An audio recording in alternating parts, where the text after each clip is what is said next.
Көңүлдүү кечиңиздер менен урматтуу телекөрүүчүлөр. Сиздер ТВ Агро программасынын кезектеги номерине күбө болуп жатасыздар. Бүгүнкү талкуулай турган темабыз балык чарбасынын азык-түлүк коопсуздугуна тийгизген таасиры, деги эле бул чарбачылыктын жетишкендиктери, мүчүлүштүктөрү жөнүндө сүйлөшөбүз.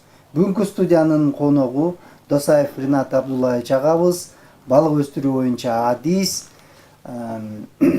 Анда эмесе ушул балык чарбасы жөнүндө тартылган сюжетке көңүл буруңуздар суранабыз.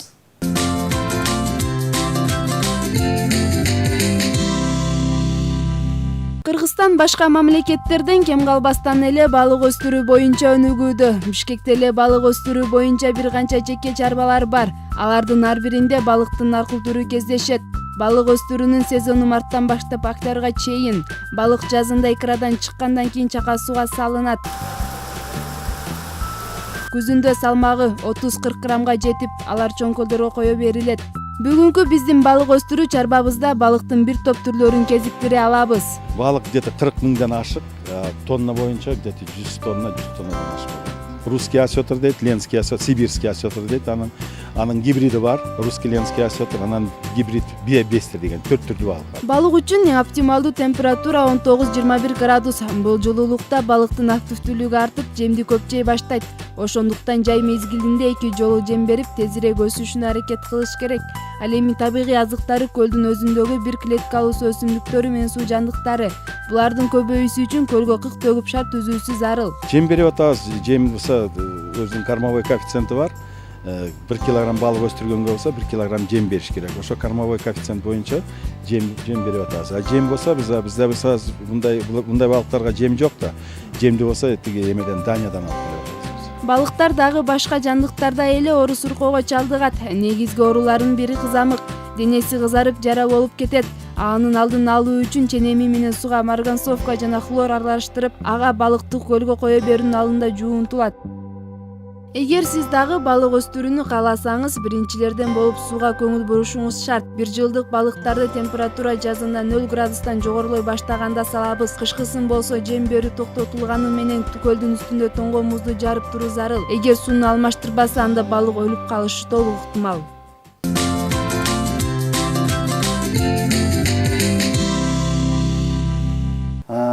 Ринат Абдуллаевич, бул илимде эч эле балык чарбасынын, деги эле балык этинин адамдын ден соолугуна тийгизген таасири эч эле далилденген. Ошон үчүн балык чарбасы биздин Кыргызстанда өнүгүп жатат. Анын тарыхы узак болсо керек, өзүңөр билесиздер.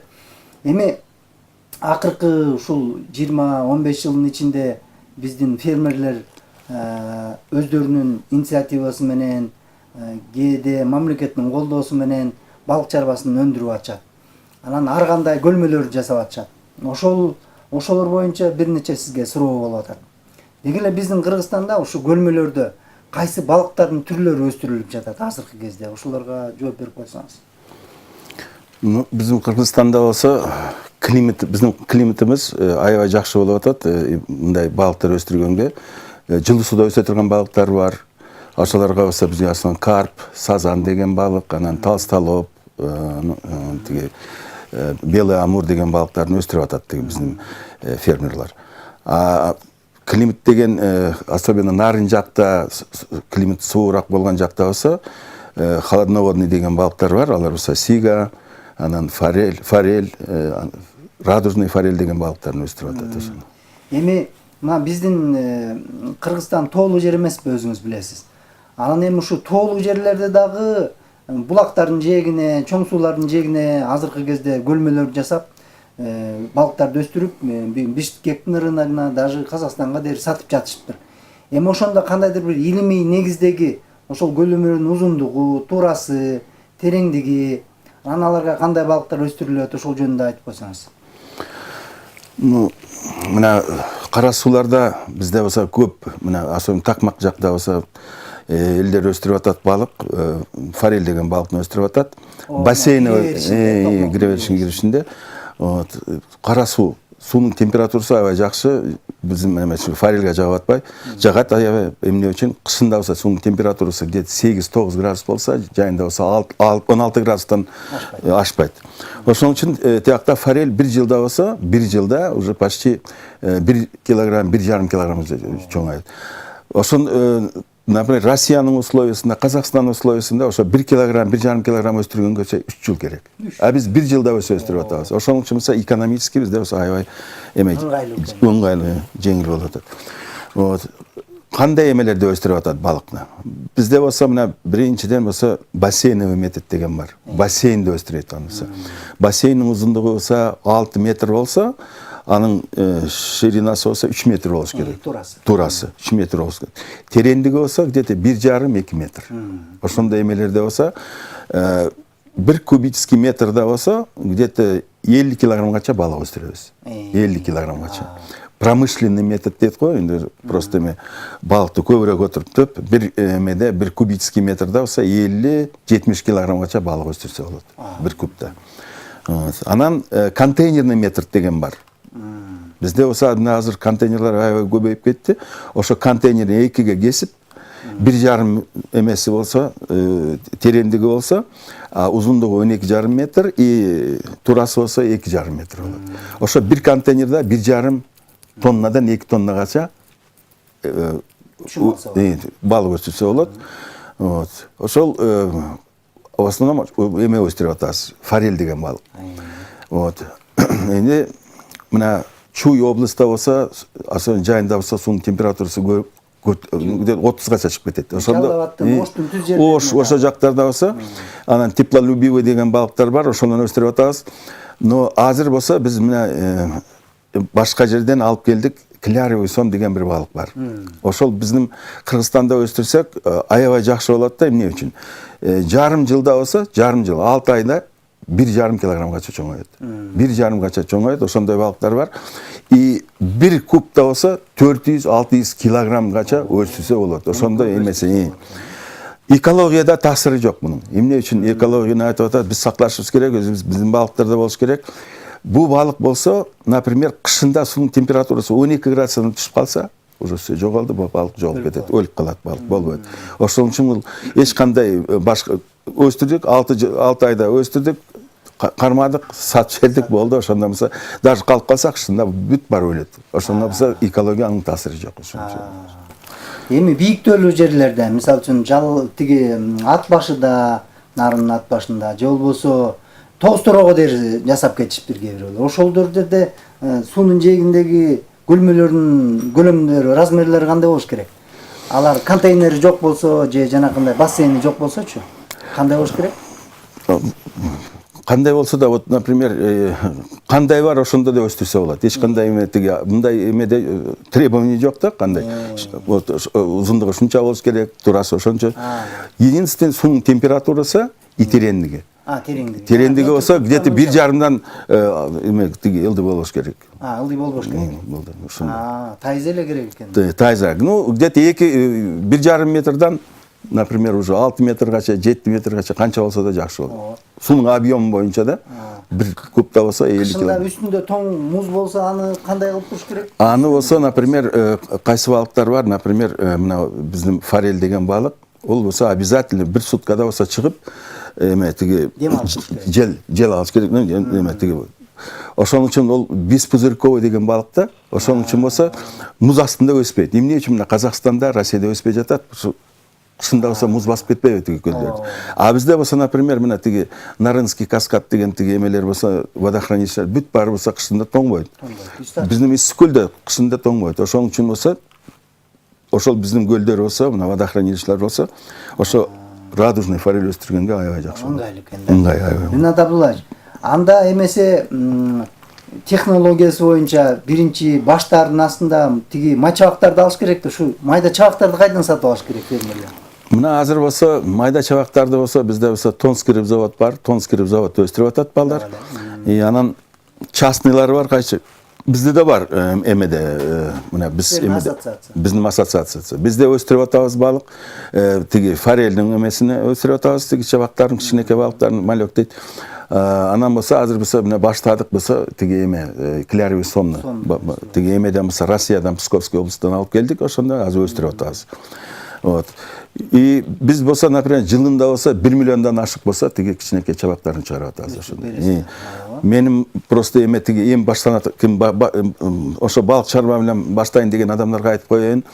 Көбүнчө болса, өстүргендер болса, технологиясын билбейт. Ошон үчүн ауруу чыгып атпайбы. Ошо балыктын аурусу чыкпаш үчүн ошо чыбактарды болса бир технологияны биле турган жакшы менен бир тонскерибиз адиси болуш керек. Ошону болса обязательно болса ошо технологияны эме кылыш керек. Эми Ринат Абдуллаевич, фермерлерди кызыктырган дагы бир суроо бар да. Мисалы үчүн 100-үнө канча акча төлөш керек? Май чабактардынчы сатып алып аткандар сиздерден. Бизде болса мына 100 миллиондан бир чабак болса, азыр болса где-то 5 сомдон 10 сомгача. Размерine караганда, например, 1 грамм болобу, 5 грамм болобу, 10 грамм болобу, 15 грамм болобу, ошондой. Жашына жараша болуп турбайбы? Анан где-то уже 20-25 граммдан кийин уже килограмм менен сатышат. Килограммы где-то 150 сом, 200 сомгача. Анда жакшы экен, анда фермерлер билип алды сизден кийин мындай баштай этсе. Эми Ринат Абдуллаевич, булардын жеми тууралуу сүйлөшсөк, кайсыл жерден сатып алса болот, кайсы жерден келет, кайдан келет, канчасы, баасы кандай алардын? Мына биз болса основной вот жем боюнча эң кыйын өстүрө турган балык ол радужный форель. Бат өсөт жем менен. Да, жеми болса, анын болса уже мына эмеден алабыз, Даниядан алып келебиз. Даниядан алып или Франциядан мына башка балдар алып келип атат азыр. Ошол жемни жасаганга болса бизде болса мындай эме специалисттер да жок, ошондой завод да жок. Анын болса тиги өз жем болса где-то 27 болса тиги эмеден компонент менен болса жасалыш керек. Бизде ошол компоненттер жетпей жатпайбы. Ошо жемди жасаганга ошондой ниеттер бар, ошо бир завод жасайбыз, кырабыз, буюрса да. Но мына өстүрө турган балыктар, например, биз өстүрө турган балыктар мына карп деген, сазан деген, мына клярюсон деген балык, алар болса жемге болса любой жемни жейт алар. Ошон үчүн болса мына кимдер өстүрүп аткан форель өстүрөм деген адамдарга айтып коеюн болса, биз болса жемди болса, например, алып келебиз эмеден Даниядан, баасы болса где-то 110 сомдон 120 сом килограммы. 1 килограмм балык өстүргөнгө болса 1 килограмм жем кетет. Ошон үчүн баасы да мына ошол эмеден. Фермерлер эми өзү эсептеп алса болот. Өзү эсептеп алса болот. Мына чыбагы болса ошонто турат, 5 сом 6 сом, 1 килограмм жем ошончо кетет. 1 жыл өстүргөндө болса 1 килограмм балык өстүргөнгө 1 килограмм жем кетет. Ошон уже бизнес планды спокойно түзүп алса болот. Эми бизде силер ошо көлмөлөрдө өстүргөндө деле, эгерде көлмөлөрдөн чыгып кетип, табигый сууларга түшсө, аларга экологияга деле таасиры деле жок да бул балыктардын, балыктар деле жок да. Жок, алар чоңойгондо все равно болсо тиги мен радужный форель деген ол хищник деген балык, ол все равно болсо жем бергенде болсо, жем жей турган, например, мына биз көлдө өстүргөндө садоктордо өстүрбөдүк бул балыктарды. Вот. Ошол садокто өскөн балык даже көлгө чыгып кетсе уже жем таба албайт, өлүп калат. Мына биз мен уже өзүмдүн опытымдан айтып атам, мына садоктон чыгып кеткен балыктар бүт баары уже жем таба албай, садоктун алдында болсо өлүп жатат. Карап чыкканбыз ошондо. Булай кайсылары бар уже кичинекей убакытта чыгып кеткен, алар уже все эмеге болсо уже спокойно уже өзүнө көлдө жем табышат. Булай болсо өстүргөнгө, конечно, таасиры бар, но например, Европада болса уже 100 жылдан бери балык өстүрүп атат. Эч кандай ошолордун эмесине карап бизде өстүрүп атабыз, но например 100 жылдын арасында болса эч кандай экологический катастрофа ни Европада, биякта да эч кандай болгон жок. Поэтому мен ойлоп атам, бунун балык таасири экология боюнча көп эмес. Бизде ушу жасалма көлмөлөрдө өстүрүү практикасы келечеги бар экен да анда, келечеги бар. Азык-түлүк коопсуздугуна чоң таасир болот. Эми Ринат Абдуллаевич, бул балыктарда деле түрү жаныбар болгондон кийин буларда дагы бир ылаңдары бар да, илеттери, оор деп коет. Ошолор кайсы негизги ылаңдары бар, ошолорго кантип күрөшсө болот? Балыктыкын. Мына основной кандай ошол болезньлер дейт, ошо оорулар, дарсалар. Биринчиден, ошо оору болсо пайда болуп атат корм жемден. Жеми болсо көбүнчө адамдар өздөрү жасап атпайбы жемди. Өзүбүз жасап эме кылып, тез өскөн балыкка болсо көп мына элементтер керек да, например, кальций, магний, ошолорун да салыш керек, ошолордун бүт баарын билиш керек. Билбей ошолорун балыкты болсо балык менен өстүрүп атат, балыкты болсо мясорубкадан өткөзүп эме кылып. Башка балыктар. Ошондо болсо балыктын эме оорусу көбөйүп кетет ошондо. Анан кийин мына кайдан чыгып атат ошол оорулар? Башка жайдан, например, неблакополучный деген эме оору бар жактан шабактарын алып келип, ошондон тияктан да уже болезньлер алып келип атат, бияка оорулар келип атат. Ошолорду болсо эме лечение жасаганга болсо антибак 100 деген эме бар, дары бар. Где-то 13-15 аурудан болсо ошол балыктан сактайт ошону. Бизде болсо анын эмелери бар, рецепттары бар, эмеси бар. Кантип бүрүшүн. Да, кандай кылыш керек, кандай бериш керек, кандай эме. Ошондой эмелер таап алса, пожалуйста, биз аны ассоциацияга телефондарыбыз бар, эмелерибиз бар. Постоянно. Негизи булар ушу балыктардын ичинде тез тарап кете турган инфекциялык оорулар барбы? Бүт мисалы үчүн бүт көлмөнү кырып ала турган коркунучтар барбы? Бар ошондой. Эмелер мына постоянно мага болсо телефон чалып турат, балык өстүрө турган адамдар болсо, билбейт да, ошо прежде чем балыкты өстүргөнгө, өстүрүш алдында эме суун текшерип чыгыш керек. Эмне үчүн? Мына кара суунун составын, температураларын уже билебиз. Анысы кара суунун суусу температура боюнча нормально келип атат. Но единственный суунун эмесин гидрохимический анализде. Суда болсо биринчиден мына азот деген эме бар. Мына артезиандан чыккан суу болсо азот көп болот. А азоттун болсо балыкка аябай таасиры көп да, көздөрү мына өзү карайып кетет. 70-80%-кача балык өлүп калышы мүмкүн, кырылып калат. Ошолорду билип алыш керек, караш керек, прежде чем баштаганга ошолордун бүт баарын эме кылып. Ошо фермер жакында баштап атканда эң биринчи суунун анализин жасап, алып барып, санэпидстанцияда лабораториялар бар, ошолордон ошоктон чыгарып алса болот экен да. Обязательно. Эми деги эле сиз балык өстүрүүчү катары айтып койбойсузбу? Келечек, мунун келечеги кандай? Кайсы областтарда ушу көлмө чарбаларын жакшы өстүрүп, этти алмаштыра турган продуктларды биз бере алабыз Кыргызстанда? Кайсы жерлерде? Дагы перспектива бар. Перспектива боюнча мына азыр болсо, мына биз болсо Наринский каскад деген эмеде болсо, где-то биздин ошол водохранилищеларда где-то 100 000 тоннадан ашык балык өсүрсө болот. 100 000 тоннадан ашык. Кира суу сактагычы, орто токой суу сактагычы. Мына, например, форель боюнча мен айтам, форель мына Токтогул водохранилищесинде, анан болсо тиги эме Крупсай, Ташкумыр, ошол эмелерде болсо где-то 100 000 тоннагача балык өсүрсө болот. Аз болсо Крупсай бирби? Куруп атат, может быть, ошол эң чоң водохранилище болгондо ошондо да садковый метод менен өстүрсө болот. Көлдө өстүрсө, эсс көлдө, билбейм, болобу, болбойбу. Азыр болсо запрет болуп атат. Азыр экологиянын бүт баарын эме кылып, эме тиги, может быть, башкача болот, может, ачылат, ким билет аны болсо. Нарын жакта болсо, мына Нарынский водохранилищеларда, кара сууларда да көп өстүрүп атабыз. Мына биз болсо качан, мына май айында болсо Алматада болдук. Как раз балык боюнча тиги совещаниялар болгондо, ошондо болсо мына казактар өстүрүп атат форель, радужный форель. 700 тоннагача балык. Биз болсо уже почти 2000 тоннагача чыгып калдык. Форель боюнча. Эмне үчүн? Бизде климатический условиялар жакшы болуп атат, жакшы суубуз таза. Тем более биз болсо тоодо болобуз, эң таза суулар бизден баштап атпайбы. А форель деген таза сууда өсө турган балык болсо, биологический фактор, суунун тазалыгынын биологический фактор дейт ошол форель боюнча. Эгерде могу табигый дагы көлмөлөр жасап атышпайбы, уже чийди өзгөчө? Ошол жаратылыштан келе турганда дагы бир кандай ылаңдар барбы? Карптарга, мисалы үчүн, сазандарга жаратылыштан карптарды болсо, мына прудовый метод деген ошондо өстүрүп атабыз. Мына озерный эмеде болсо, бизде болсо аябай көп. Союз убактында болсо 1000 тоннагача ошондо балык өстүргөн. Алар болсо аз көлдөр болсо уже иштебейт. Эмне үчүн? Эме чабактар жок, сала турган көп чыкпай жатат. Анан жем жок. Анан специалисттер азыр жогоюп калды ошон.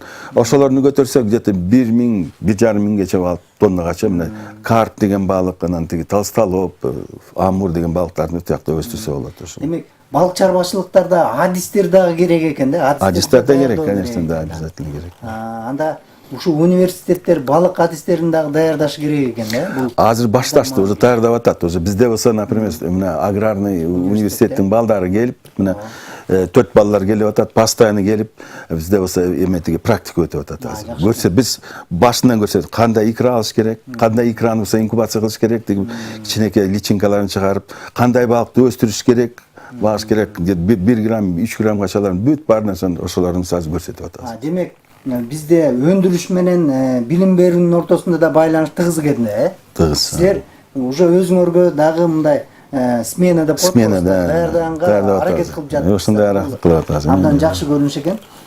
Эми биздин адистер болсо, сиздер астында турсаңар, анан жанакы тоют өстүрүү проблемасын чечип алсак, анан жаңы технологияларды колдонуп, балык чарбаштыгын мындан ары карай өстүрө тура турган мүмкүнчүлүк бар экен деп. Бар, бизде бар ошол. Мына азыр болсо, мына 5 биз Евразийский эмеге кирдик. Ошо Евразийский эмеге киргенден кийин азыр таможенный союз дейт. Мына Россия айтып атат, 200 000 тонна балык азыр. Бүгүнкү күндө болсо, ошол 200 000 тонна балык өстүрүп атабыз. Бүт эмеде. Ошо 200 000 тоннадан азыр болсо 4 миллион 100 000 тоннагача балык өстүрүп турган 2030 жылгача ошолордой эмелер ниеттер бар ошондой. Биз, например, биздин республикада экономика боюнча ошол эме менен иштесек, экономикабыз аябай тез көтөрүлүп кетет. Эгерде биз жанакындай көлмөлөрдө, контейнерлерде, жана бассейндерде өстүрүп, биздин Кыргызстанга керектүү балыкты дагы керек болсо башка өлкөлөргө сата турган көлөмдү өстүрсөк, анда жаратылышка дагы нагрузка азаят экен да. Мисалы үчүн Ысык көлдөн, Соң көлдөн браконьерлер азая баштайт. Да, конечно, ошондой. Алардын сата турган жери жок болуп калат да. Ринат Досаевич, сиз өзүңүз билесиз, могу бизде табигый булактар, балыкты кармоонун табигый булактары биздин Ысык көл менен Соң көлү болуп жатпайбы? Эми ошондо да бир аз проблемалар болуп атпайбы, мүчүлүштүктөр. Мораторий кылса деле кармалып жатат. Ушу сиз практик катары ушул маселени кантип чечсе болот эле, ошону бир айтсаңыз. Эми силердин компетенцияда эмес, бирок сиз башыңыздан өткөргөнсүз да муну.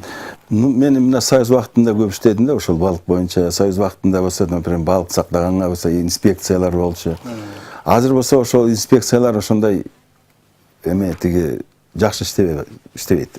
Эмне үчүн мына мораторий кылдык. Почти 15 жыл мораторий болду, көлдү болсо сактайбыз, мунулап сөйт. Ниети жакшы, но результаты болсо анча жакшы болбойт. Эмне үчүн? Потому что көп адам болсо, мына көлдө болсо, азыр илгери совхозлор болчу, билесизби? Адам эмелер иштетирген жайдар болчу. Азыр болсо мына кысалык бүт таралып кетти. Адамдар калышты, жумуш жок. Жумуш болгондон кийин эми көп браконьерлер болуп кетти. Андан дагы мына Кытай менен чегиреден көп Кытайдын тордору келип атат. Анда болсо токтотуш керек, кандайдыр ошону азайтыш керек. Анан тиги рыбинспекциянын ишин кандайдыр жакшылап бир эме кылыш керек, ошону көтөрүш керек да, алардын авторитетин көтөрүп эме кылып, ошондой кылыш керек. Ошол биринчиден. Кийин болсо браконьер балык кармап аны сатат.